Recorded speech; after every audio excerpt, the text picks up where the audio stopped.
que quelques jours. Quelques jours pour mettre un terme au règne d'une politique inconséquente que subit la région depuis 2004. Alors, quand j'utilise des termes comme inconséquentes, en général, des adjectifs comme inconséquents, j'aime bien les expliquer. Mais notre ami Olivier Berliou, auquel je profite pour rendre hommage, parce qu'il encadre formidablement cette campagne, je crois qu'on peut l'applaudir, ainsi que tous les coordinateurs départementaux et ceux qui sont présents à la permanence à appuyer à ses côtés. Donc Olivier m'a demandé de faire pas plus de 3 minutes. Face à une politique aussi inconséquente, les exemples étaient nombreux. Alors comment faire pour faire un choix? Hier soir, comme Stéphane Rossignol, j'ai eu la révélation. Ça, sans caractère, il a compté les mots, j'ai compté les caractères, sans caractère, pas d'engagement, uniquement des formules sorties de l'esprit de ses conseillers en communication. Et si vous regardez bien en filigrane, hier, je vous ai tondu, aujourd'hui, je rase gratis, demain, 3 points de suspension.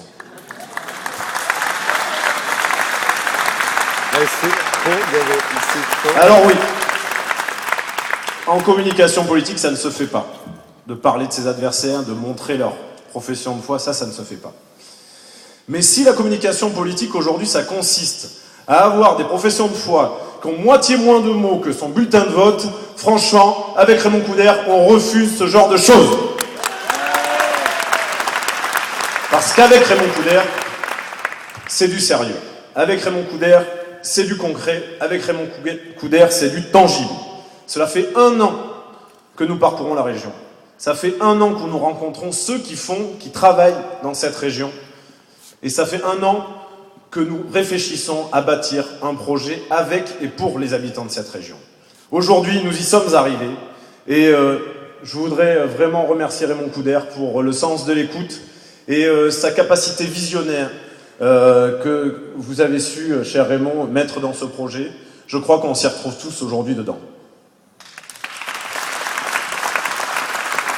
Parce que l'enjeu n'est pas mince. Dans cette région, 1 jeune sur 4 est au chômage. Et encore, on ne compte pas tous ceux qui doivent quitter le Languedoc-Roussillon pour trouver leur premier emploi. C'est véritablement de notre avenir qu'il s'agit.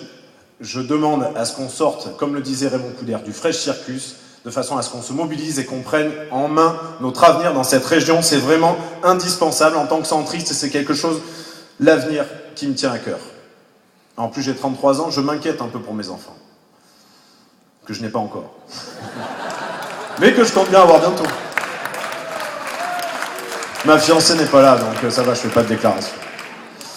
Mais, pour conclure, parce que je sens que je déborde, si, comme je le crois, être centriste, c'est d'abord être un vrai démocrate qui privilégie le rassemblement au règlement de compte personnel. Si être centriste, c'est vouloir la transparence plutôt que l'opacité et un flou artistique dans lequel on mêle allègrement petites phrases et communications pour finalement mieux cacher la réalité des faits. Si être centriste, c'est s'adresser à l'intelligence des gens plutôt qu'à leur pulsion, s'adresser à leur sens de l'intérêt général plutôt qu'à leur intérêt catégoriel. Si être centriste, c'est avoir la volonté de préparer l'avenir plutôt que de penser à sa réélection. Si enfin être centriste, c'est, comme le disait Jean Monnet, vouloir faire quelque chose plutôt que vouloir être quelqu'un, alors les 14 et 21 mars, être centriste, ça veut dire voter Raymond Coudert. Merci Julien. Et on n'en voudra pas à un